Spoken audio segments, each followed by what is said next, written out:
Hello student, video lecture start करते हैं biotechnology. हमने लास्ट टाइम देखा था जेल इलेक्ट्रोफोरेसिस की मदद से किस तरह से डीएनए सेगमेंट का सेपरेशन किया जाता है और डिफरेंट टेक्निक्स यूज करके हम ये पता लगाते हैं कि कौन सा सेगमेंट ऑफ डीएनए हमारा डिजायरेबल जीन है जिसको हम किसी पर्टिकुलर होस्ट सेल में ट्रांसफर करना चाहते हैं। होस्ट सेल भी डिफरेंट टाइप के होते हैं। You may transfer the gene of interest in the bacterial cell by the process of transformation. We can also transfer the gene in animal cell or plant cell by using microinjection and gene gun method respectively. We'll study in more detail. But now we are going to discuss about the vector which is responsible or which is required to carry the gene of interest and help to transport this gene into the desirable cell that is called as host cell. So let us discuss about the requirement of vector. Requirement of vector. So vector means agent, and here it detail means that the agent DNA molecule, it is itself act as a DNA molecule in which our desirable DNA is ligated and recombinant DNA is formed. This recombinant DNA is transferred into the particular host cell. So what are the requirement of vector? Before this, we must have to learn that vector are of different type. Some are natural vector. For example, TI plasmid in Agrobacterium tumefaciens. Some vectors are artificial, that is synthetic vector. Example, PBR322 and different type. Some are bacteriophages. Bacteriophages are the DNA molecule which are present inside the virus, and this viral DNA can also help to carry the gene of interest and transfer into the host cell. Here we are focusing on the synthetic vector or synthetic plasmid. We know that plasmid is also naturally present in the bacterial cytoplasm, but the plasmid may be artificially synthesized in the laboratory. In recombinant DNA technology experiment, the first artificial plasmid which is used is known as PBR322. Small letter P means plasmid, capital B and capital R represent the name of researcher, B for Bolivar and R for Rodriguez. So these are the scientists or researcher who made the plasmid in their laboratory, that is synthetic plasmid. 322 is a designated letter or marking for that particular synthetic plasmid. Now, as we are discussing about the requirement, the first requirement for every type of plasmid is it must have the origin of replication. Origin of replication. In shortcut, you can also write this is as a ORI, means origin of replication. देखिए, हम लोग ये बात जानते हैं कि viral DNA जब bacterial cytoplasm में पेनिट्रेट होगा या बैक्टीरियल साइटोप्लाज्म में जब हम प्लाज्मिड को ट्रांसफर करेंगे तो बैक्टीरियोफेज डीएनए और प्लाज्मिड ये इंडिपेंडेंटली बैक्टीरियल साइटोप्लाज्म में मल्टीप्लाई होना शुरू कर देंगे. Independently means they did not hurt the bacterial chromosome. Means let us consider this is bacterial cytoplasm, this is bacteriophage, that is virus, which contain DNA as genetic material. When this DNA is penetrate inside the cytoplasm of bacteria, this is bacterial chromosome. So this viral DNA use all the enzymes of the bacterial cytoplasm and get multiply many times so that it can form 100 and even thousands of copy, many more copies in the bacterial cytoplasm.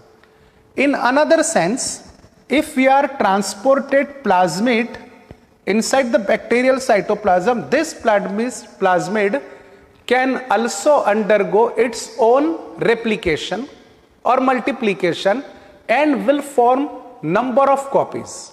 But when we are comparing the number of copies formed by viral DNA and multiple copies formed by plasmid, so we can conclude here that viral DNA form many more copies as compared to the plasmid.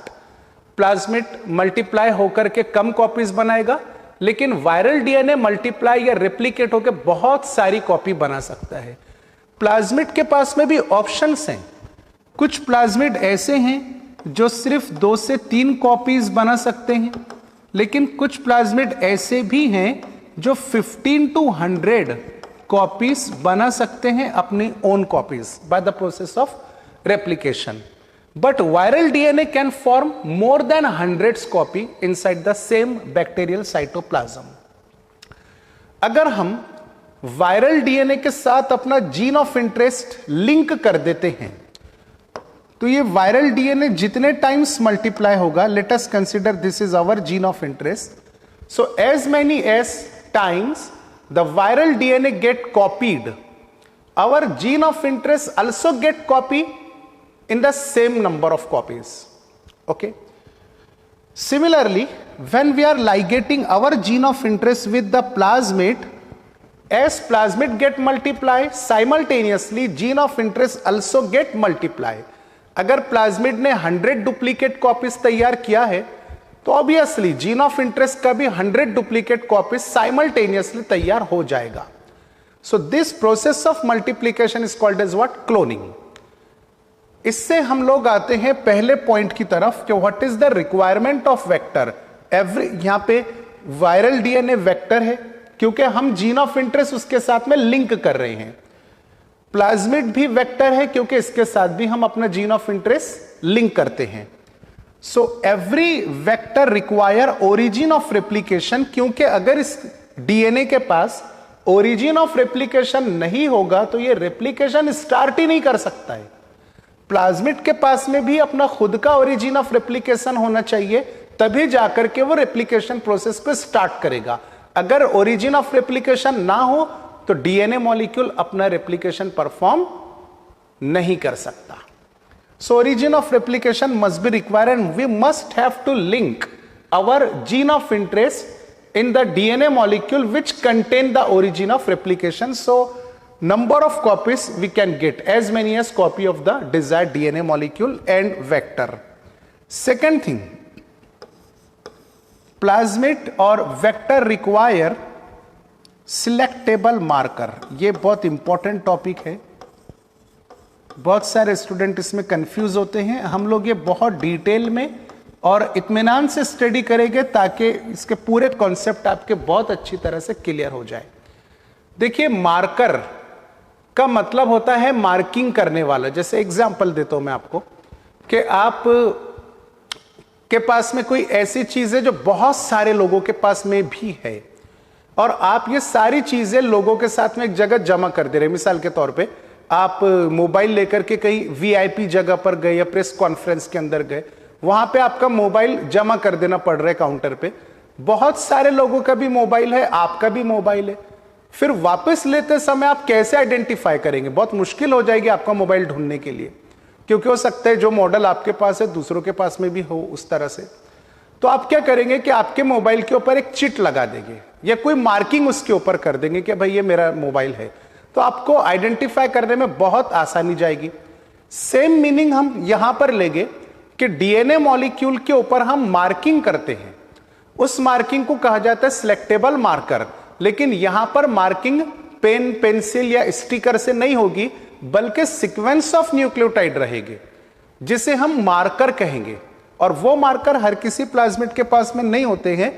जिस plasmid को हम select कर रहे हैं recombinant DNA technology के पास के लिए, उसी प्लाज्मिड के पास में ये मार्कर जीन प्रेजेंट रहेगा। तो सिलेक्टेबल मार्कर मेनली होते हैं antibiotic resistant gene. Selectable markers are antibiotic resistant gene. Gene means segment of DNA. Resistant means to oppose. And antibiotic is an organic chemical which can kill the bacteria or fungus, or which can inhibit the growth of bacteria or fungus. तो antibiotic अगर हम bacteria के लिए consider करते हैं तो इसमें दो टाइप्स आती है. First one is bactericide, and second one is bacteriostatic. Bactericide उस एंटीबायोटिक को कहते हैं जो बैक्टीरिया को खत्म कर देता है, किल कर देता है, which can kill the bacteria. And बैक्टीरिस्टैटिक उस एंटीबायोटिक को कहा जाएगा जो बैक्टीरिया की ग्रोथ को इनहिबिट कर देती है.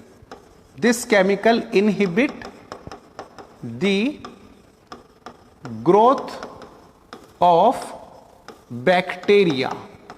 बैक्टीरिस्टैटिक का मैं एक एग्जांपल आपको देता हूं जो हमारे को बहुत काम में आएगा. That is tetracycline is one of the bacteriostatic. Bactericide का एक एग्जांपल मैं आपको देता हूं, एम्पिसिलिन. ये भी हम लोगों के काम का है. Ampicillin is one of the bactericide. मतलब कि अगर आप न्यूट्रिएंट मीडियम के ऊपर बैक्टीरिया को ग्रो करते हैं, मान लीजिए ये पेट्री प्लेट है, इसके ऊपर आपने न्यूट्रिएंट मीडियम प्रिपेयर करके रखा है. इस न्यूट्रिएंट मीडियम पर जस्ट अ मिनट, यस, इस न्यूट्रिएंट मीडियम में आपने मिक्स कर दिया पेनिसिलिन, एम्पिसिलिन. तो एम्पिसिलिन की एक्टिविटी की वजह से क्या होगा कि जितने बैक्टीरियाज आप इस न्यूट्रिएंट मीडियम पर रखते हैं, एम्पिसिलिन उन सभी बैक्टीरिया को किल कर देगी. लेकिन अगर किसी बैक्टीरिया में, मान लीजिए मैं इसको अलग मार्कर से ड्रॉ करता हूं, मान लीजिए इस बैक्टीरिया में जीन प्रेजेंट है जो एम्पिसिलिन रेजिस्टेंट जीन कहलाता है. मतलब इस बैक्टीरिया में वो डीएनए सेगमेंट है जो एम्पिसिलिन का अपोजिशन करेगा. तो एम्पिसिलिन इस पर्टिकुलर बैक्टीरिया को नुकसान नहीं पहुंचा सकता क्योंकि इस बैक्टीरिया में रेजिस्टिविटी है, इसमें एम्पिसिलिन के अगेंस्ट में लड़ने की ताकत है, एम्पिसिलिन रेजिस्टेंट जीन होने की वजह से. लेकिन बाकी के जो 3 बैक्टीरियाज हैं, suppose A, B, C and D, B bacteria ampicillin का अपोजिशन करेगा, बच जाएगा. ए, सी और डी ये 3 ऐसे बैक्टीरिया हैं जिनमें एम्पिसिलिन रेजिस्टेंट जीन प्रेजेंट ना होने की वजह से ये तीनों बैक्टीरिया एम्पिसिलिन का अपोजिशन नहीं कर सकते हैं. इसीलिए एम्पिसिलिन इन पर हावी हो जाएगी और ये तीनों बैक्टीरिया किल हो जाएंगे, मर जाएंगे. Point number 1. Point number 2, let us consider another petri plate. In this petri plate you prepare the nutrient medium and add the antibiotic, that is bacteristatic. What is the name? T for tetracycline. So when you add the bacterium on this petri plate, suppose 4 bacterium A, B, C and D, A, B, C and D. Among these 4, bacteria A contain tetracycline resistant gene. What is tetracycline? Tetracycline is one of the bacteristatic. I am revising once again. Tetracycline could not kill the bacteria, but it inhibit the growth of bacteria. यानी कि tetracycline का power ऐसा रहेगा कि bacteria उस nutrient medium में अपनी duplicate copies नहीं बना सकेगा, अपना मल्टीप्लीकेशन या बाइनरी फिजन परफॉर्म नहीं कर सकेगा.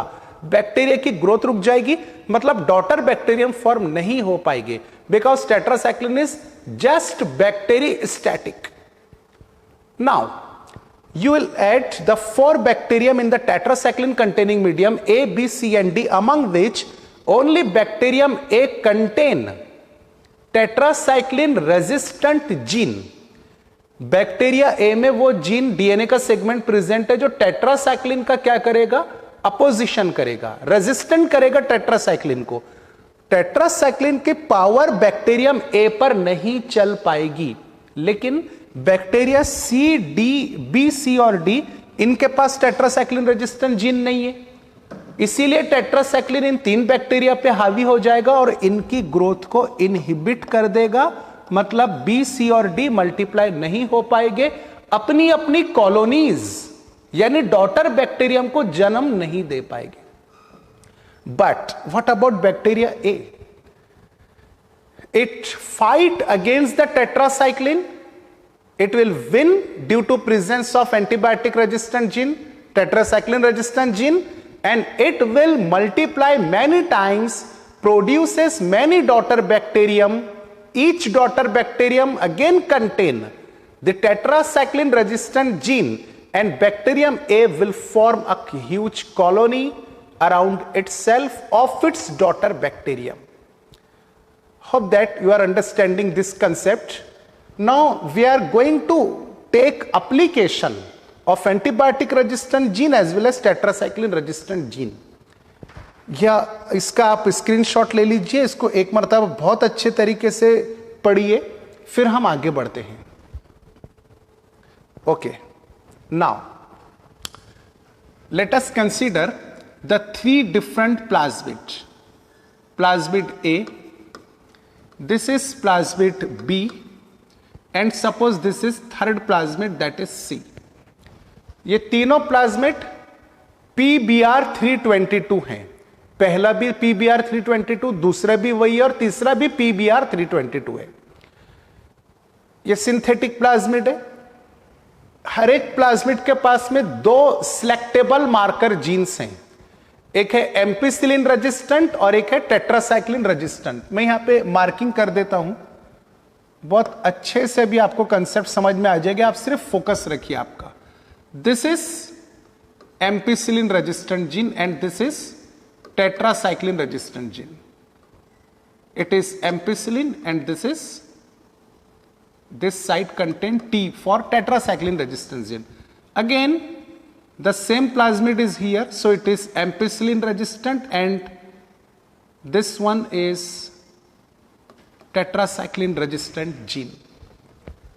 Okay, अब देखिए कि ये दोनों जो सिलेक्टेबल मार्कर्स हैं ampicillin resistant and tetracycline resistant gene, इनका हम किस तरह से एप्लीकेशन लेते हैं। पहले मैं आपको एक प्रिंसिपल यहां पे लिख के दे दूं, ampicillin is used to identify and eliminate non-transformant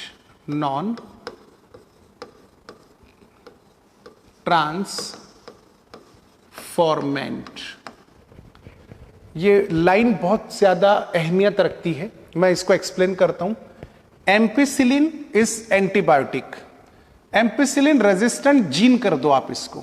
ampicillin resistant gene is used to identify and eliminate non transformant.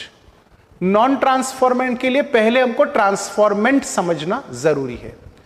मान लीजिए कि आपके पास में बैक्टीरियम है, ये दूसरा बैक्टीरियम, ओके, आपने एक प्लाज्मिड इन दोनों के दरमियान रखा। ये एक्सपेरिमेंट टेस्ट ट्यूब में भी हो सकता है, कॉनिकल फ्लास्क में भी हो सकता है, न्यूट्रिएंट मीडियम में भी हो सकता है। दो बैक्टीरियम के बीच में आपने एक प्लाज्मिड रखा है, PBr322 है। अब ये दोनों बैक्टीरिया में से कोई एक बैक्टीरियम इस प्लाज्मिड को अपने अंदर पिकअप कर लेगा या एब्जॉर्ब कर लेगा। मान लीजिए कि this is bacterium number X and this is bacterium number Y। So X bacteria ने अपने अंदर प्लाज्मिड को एब्जॉर्ब कर लिया है, Y बैक्टीरिया को प्लाज्मिड नहीं मिला। ओके, एकदम सिंपल है ये। जो बैक्टीरिया अपने अंदर जीन को या डीएनए को एब्जॉर्ब कर लेता है, उस बैक्टीरिया को कहते हैं ट्रांसफॉर्मेंट। ट्रांसफॉर्मेंट।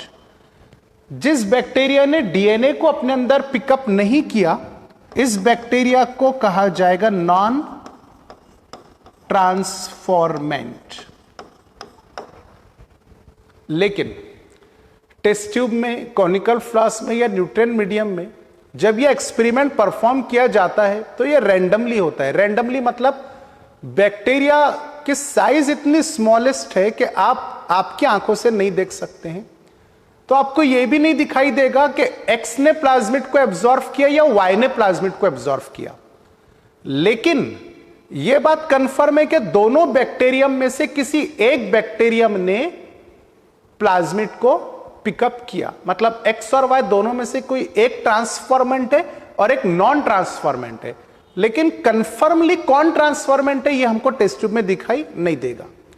इसके लिए हम क्या करेंगे, मतलब ये जानने के लिए हम क्या करेंगे कि कौन सा ट्रांसफॉर्मेंट है, कौन सा नॉन ट्रांसफॉर्मेंट है। आपको क्या करना पड़ेगा कि एक न्यूट्रिएंट मीडियम लेना पड़ेगा। पेट्री डिश है, सपोज दिस इज, यहां पे न्यूट्रिएंट मीडियम है।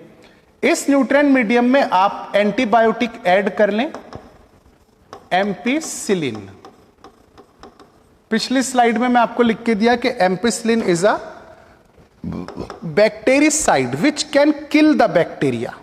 ओके, अब देखिए कि इस न्यूट्रिएंट मीडियम में आपने कंप्लीटली यूनिफॉर्मली एम्पिसिलिन मिक्स कर दिया है। मतलब एम्पिसिलिन क्या करेगी, आने वाले बैक्टीरिया को खत्म कर देगी, किल कर देगी, सिवाय उस बैक्टीरिया के जिसमें एंटीबायोटिक रेजिस्टेंट जीन है। ओके, अब ये दोनों बैक्टीरियम एक्स और वाई, इनको न्यूट्रिएंट मीडियम पर ट्रांसफॉर्म कर दीजिए, इनोक्यूलेट कर लीजिए। तो मैं इन दोनों बैक्टीरिया को थोड़ा छोटे साइज करके यहां पे ड्रॉ करता हूं। This is bacterium X and this is suppose bacterium number Y. Okay, अभी आपको पता चल जाएगा कि कौन सा बैक्टीरियम ट्रांसफॉर्मेंट और कौन सा नॉन ट्रांसफॉर्मेंट है। दोनों में से कौन सा बैक्टीरिया किल होगा, मतलब आपको एक्स या वाई आंसर नहीं देना, आपको प्रिंसिपल की बेस पे आंसर देना है।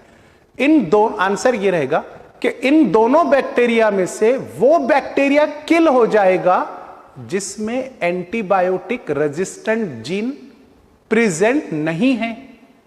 क्लियर?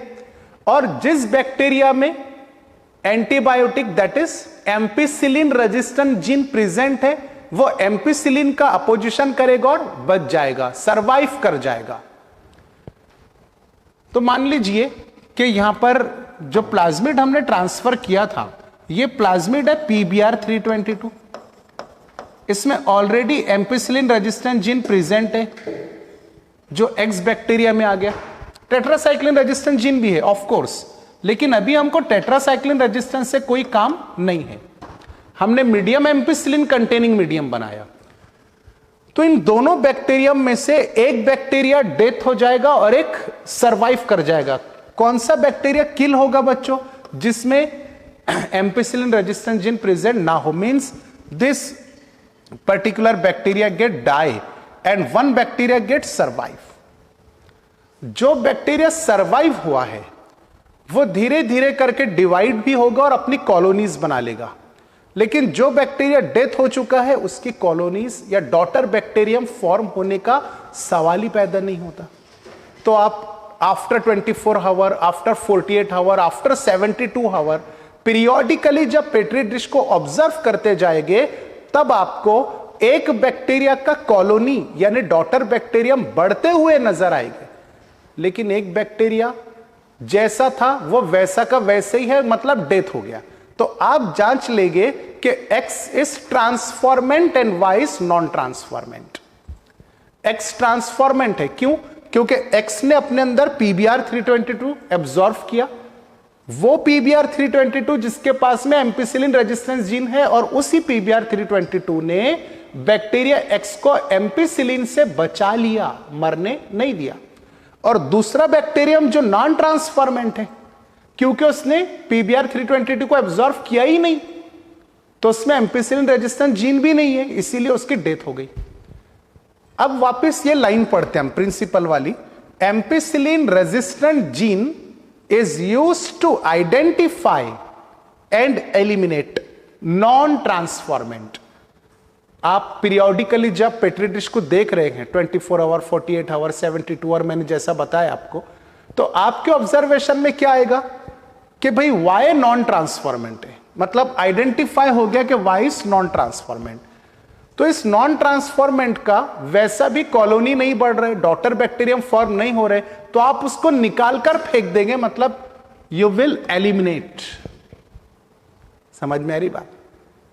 तो इस तरह से इसका कॉन्सेप्ट है कि एक antibiotic resistance gene, ampicillin resistance gene, is used to identify and eliminate non transformant. ये हो गया एक एंटीबायोटिक रेजिस्टेंस जीन। अब दूसरे एंटीबायोटिक रेजिस्टेंस जीन, मतलब ये अभी फिलहाल हमारे कोई काम में नहीं आया, तो इसको हम नेक्स्ट स्लाइड के अंदर ले लेंगे। यहां से नीचे तक के जो मैं एक्सप्लेन किया उसको 2, 3 मर्तबा, 4 मर्तबा आप रिवाइज कर करके देखें और सुने, और उसकी रजिस्टर पे नोट्स बनाएं, एनसीईआरटी में से एक बार और देखें, तब आपको बहुत अच्छे से क्लियर हो जाएगा कंसेप्ट। ओके, अब हम नेक्स्ट एंटीबायोटिक के बारे में देखते हैं, टेट्रासाइक्लिन रेजिस्टेंट जीन। तो फिर से मैं यहां पे आपको प्रिंसिपल लाइन लिख के दे दूं। TET means tetracycline. Tetracycline resistant gene is used to identify recombinant and non-recombinant bacteria। Ampicillin की एप्लीकेशन क्या है? Transformant and non transformant. Transformant means just acquire the DNA inside the bacterial cytoplasm. Tetracycline resistant gene is used to identify recombinant and yes non recombinant. तो इस application को study करने के लिए हमको प्लाज्मिड का एक रिक्वायरमेंट और स्टडी करना पड़ेगा। थर्ड रिक्वायरमेंट, फर्स्ट क्या था? Origin of replication. Second requirement क्या था? Selectable marker. अब थर्ड रिक्वायरमेंट आ रहा है रेस्ट्रिक्शन साइट, जिसको आप रिकॉग्निशन साइट भी कह सकते हैं। So third requirement for ideal plasmid is recognition site. मैं ऑलरेडी पिछले लेक्चर्स में एक्सप्लेन कर चुका हूं। रिकॉग्निशन का मतलब होता है पहचान वाली साइट। कौन पहचानना चाह रहा है? एंजाइम पहचानना चाह रहा है। किसके ऊपर? प्लाज्मिड के ऊपर। तो recognition site is also called as restriction site, यानी ऐसे सीक्वेंस ऑफ न्यूक्लियोटाइड जहां से डीएनए कट होगा। So ideal plasmid contain only few recognition site और only one recognition site, one site for each enzyme। NCERT book में अगर आप PBr 322 का डायग्राम देखते हैं तो इस PBr 322 के ऊपर बहुत सारी 8 रेस्ट्रिक्शन साइट है। यहां पर इको R1 है, यहां पर इंपॉर्टेंट चीज है, यहां पर है आपके पास में BAMH1। ये रेस्ट्रिक्शन एंजाइम का नाम है जो यहां से डीएनए को कट करता है। फिर और बहुत सारी साइट है, STV है, STU है, यहां पर एम्पिसिलिन रेजिस्टेंस जीन है आपके पास में। हमको इस साइड से काम है, इसलिए PBr 322 का डायग्राम आप बुक में देख लीजिएगा। ये नेक्स्ट लेक्चर में मैं बोर्ड पर आपको डिटेल डायग्राम बता दूंगा। लेकिन मैं अभी कहना यह चाह रहा हूं कि PBr 322 प्लाज्मिड के पास रेस्ट्रिक्शन साइट है 8। देयर आर 8 रेस्ट्रिक्शन और रिकॉग्निशन साइट्स। लेकिन हमने प्रिंसिपल में क्या लिखा है कि एक ही रेस्ट्रिक्शन साइट होना चाहिए फॉर ईच एंजाइम। जब आप PBr 322 की डायग्राम देखेंगे तो उसमें आपने गौर से देखना कि इको R1 जो ऊपर यहां पर आया है वो दोबारा कहीं पर भी रिपीट नहीं होगा। BAMH1 इस साइट पर आया है तो BAMH1 दूसरा कहीं पर भी रिपीट नहीं होगा। STV या STU यहां पर आया है तो वो बाकी किसी भी जगह पे रिपीट नहीं होगा। यानी कहने का मतलब यह है कि बोलीवर और रॉड्रिग्स ने इस प्लाज्मिड को इस तरह से कंस्ट्रक्ट किए कि अगर प्लाज्मिड को टेस्ट ट्यूब में डाला जाए, EcoR1 एंजाइम ऐड करे, तो EcoR1 पूरे डीएनए को स्कैन करेगा, प्लाज्मिड को स्कैन करेगा और एक ही साइड से कट करेगा, टॉप साइड से जहां पे सीक्वेंस है GAATTC, बाकी साइड पर वो सीक्वेंसेस नहीं है। अगर प्लाज्मिड के ऊपर आप EcoR1 ऐड नहीं करते हैं बल्कि BAMH1 ऐड करते हैं, बैसिलस अमाइलो लिक्विफिकेन, मैं यहां पे लिख देता हूं BAMH1 का full form, B for Bacillus, it represent the genus of bacterium, and small a small m represent the name of species amylo liqueficans, ये एक ही नाम है पूरा, Bacillus amylo liqueficans. This is a bacterium from which this restriction endonuclease enzyme has been isolated. तो BAMH1 अगर आप plasmid पर add करते हैं तो सिर्फ वो एंजाइम यहीं से कट करेगा, क्योंकि BAMH1 की सीक्वेंसेस यहां पर है, रिकॉग्निशन सीक्वेंसेस, बाकी कहीं पर भी BAMH1 की रिकॉग्निशन सीक्वेंसेस नहीं है। तो आपके पास में एक प्लाज्मिड को एक ही पॉइंट पर कट करने के लिए 8 ऑप्शंस हैं। कोई भी एक एंजाइम ऐड करो, वो एक ही साइड पर कट करेगा, 2-3 साइड पर कट नहीं करेगा।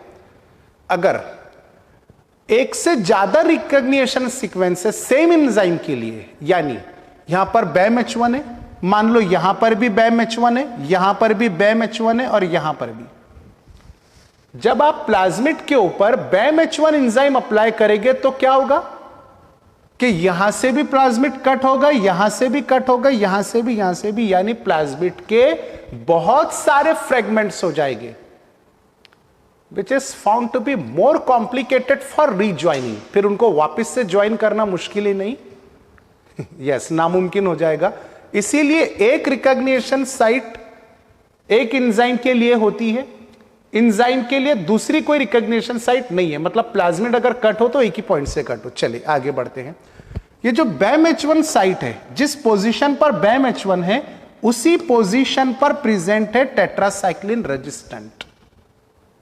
अब यहां से बहुत मजेदार टॉपिक आने वाला है, आप सिर्फ अच्छे से फोकस बनो और देखते रहे इत्मीनान से, पूरा कंसंट्रेशन दे, एक इसमें आपको बहुत अच्छे से कॉन्सेप्ट क्लियर हो जाएगा।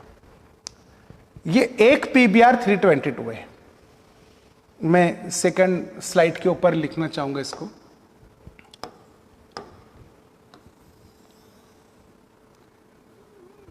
This is second PBr 322 and suppose this is third PBr 322।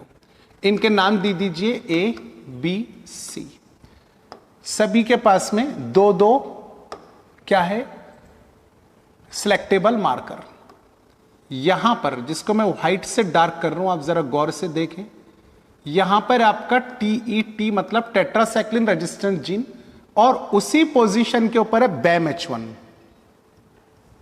तो BAMH1 बाहर लिखा हुआ है BAMH1, ओके, और अंदर साइड है टेट्रासाइक्लिन, ऊपर R मतलब रेजिस्टेंट। यहां पर भी BAMH1 और टेट्रासाइक्लिन रेजिस्टेंस जीन है, and here also there is a BAMH1 and tetracycline resistance on the same site. Okay, now you have only one gene of interest, point to be noted। बहुत अच्छे से आराम से इसको समझने की कोशिश करें। आपने डोनर सेल से जो DNA निकाला, उसको रिस्ट्रिक्शन एंजाइम से कट किया, जेल इलेक्ट्रोफोरेसिस में सभी सेगमेंट या फ्रेगमेंट आपने सेपरेट किया, पता लगाया कि सभी सेगमेंट में से आपका जीन ऑफ इंटरेस्ट कौन सा है, उसको आपने इल्यूशन किया और एक टेस्ट ट्यूब के अंदर रखा। तो मान लीजिए कि इस टेस्ट ट्यूब में आपका जीन ऑफ इंटरेस्ट प्रेजेंट है, single gene of interest. Plasmid कितने आपके पास, तीनों PBr 322 है, तीनों सेम सीक्वेंसेस ऑक्युपाई करते हैं। अब इन तीनों प्लाज्मिड को आपने एक ही टेस्ट ट्यूब में डाला और एंजाइम ऐड कर दिया BAMH1, तो क्या होगा, आप जानते हैं कि BAMH1 पूरे प्लाज्मिड को स्कैन करेगा और स्कैन करने के बाद यहां से कट कर देगा, प्लाज्मिड को यहां से कट कर देगा, यहां से कट कर देगा। तीनों भी प्लाज्मिड ओपन हो जाएंगे। ओपन होने के बाद आपको इस तरह से नजर आएगी, this is plasmid number A, this is plasmid number B and this is plasmid number C, A B C. Clear?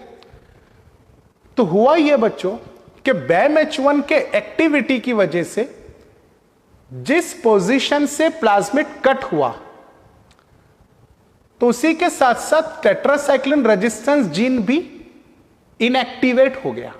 Tetracycline resistance gene भी कट गया ना, क्योंकि एक ही पोजीशन पर BAM-H1 था, उसी पोजीशन पर टेट्रासाइक्लिन रेजिस्टेंस था।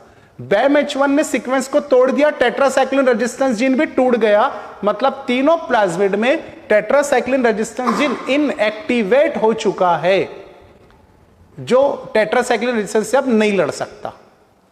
अब क्या करेंगे आप कि आपका जो जीन ऑफ इंटरेस्ट है, इसको मैं अलग मार्कर से ड्रॉ करता हूं तो कंफ्यूजन हो जाएगा। आपका जो जीन ऑफ इंटरेस्ट है आप उसको इन तीनों प्लाज्मिड के दरमियान रख देंगे। Suppose this is gene of interest. आपने एक टेस्ट ट्यूब में, एक ही टेस्ट ट्यूब में ये तीनों प्लाज्मिड को ऐड किया जो कट हो चुके हैं BAM-H1 से। इन तीनों का टेट्रासाइक्लिन रेजिस्टेंस जीन भी इनएक्टिवेट हो गया, डिस्ट्रॉय हो गया।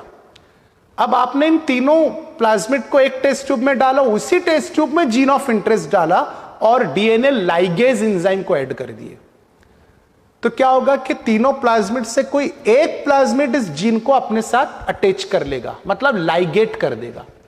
तो सपोज प्लाज्मिड नंबर बी, ये जीन यहां पर जाता है और प्लाज्मिड नंबर बी में अटैच हो जाता है।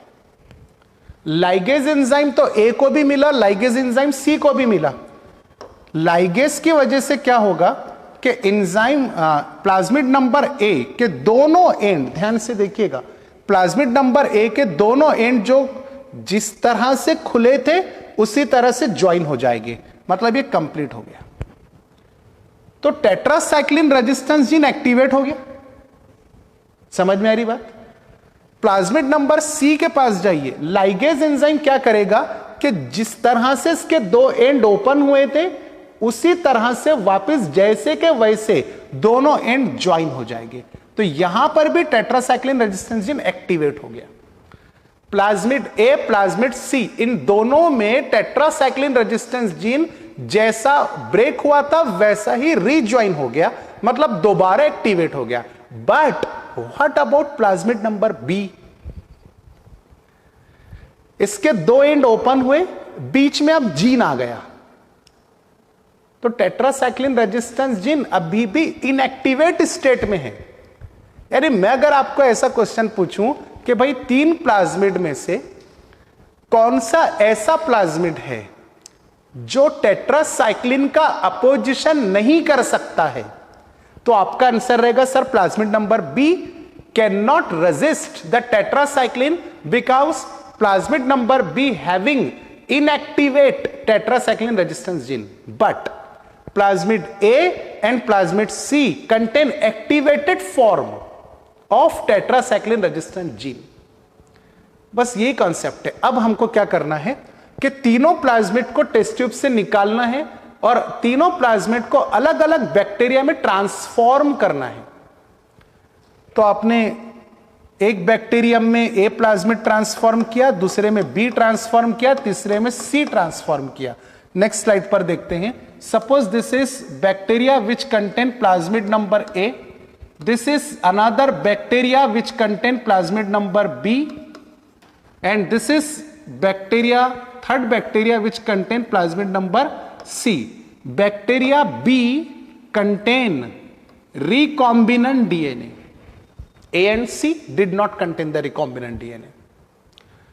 अब इन तीनों बैक्टीरियम को न्यूट्रिएंट मीडियम के ऊपर रख दीजिए। न्यूट्रिएंट मीडियम के अंदर आप एंटीबायोटिक ऐड कर दें। एंटीबायोटिक का नाम है टेट्रासाइक्लिन। टेट्रासाइक्लिन बैक्टीरिया को किल नहीं करेगा। मैंने पहली स्लाइड में आपको बताया कि टेट्रासाइक्लिन इज अ बैक्टीरियोस्टैटिक। ये बैक्टीरिया की ग्रोथ को रोक देता है लेकिन बैक्टीरिया को किल नहीं करता है।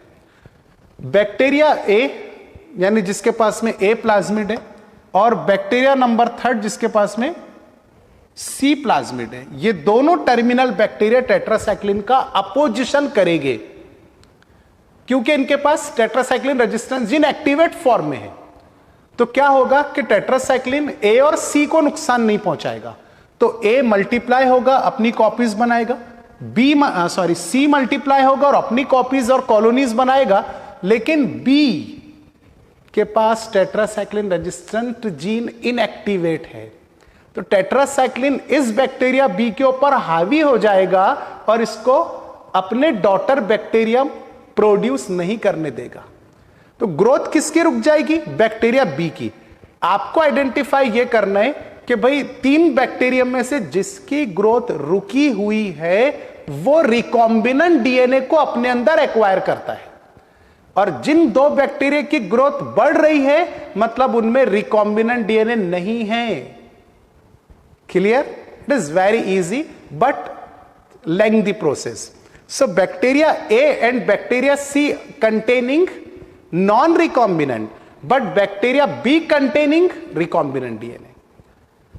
तो ये सिलेक्टेबल मार्कर की एप्लीकेशंस हैं। एप्लीकेशन ये है कि आपके पास में, मैं फिर से PBr322 ड्रॉ करता हूं। This is PBr322. It have 2 selectable marker, tetracycline resistance gene and ampicillin resistance gene. So ampicillin resistance gene is used to identify transformant and non-transformant. Tetracycline resistance gene is used to identify recombinant and non-recombinant. अब वो topic बहुत अच्छे से पढ़िए आप, फिर हम लोग आगे बढ़ते हैं। इसके स्क्रीनशॉट ले लीजिए।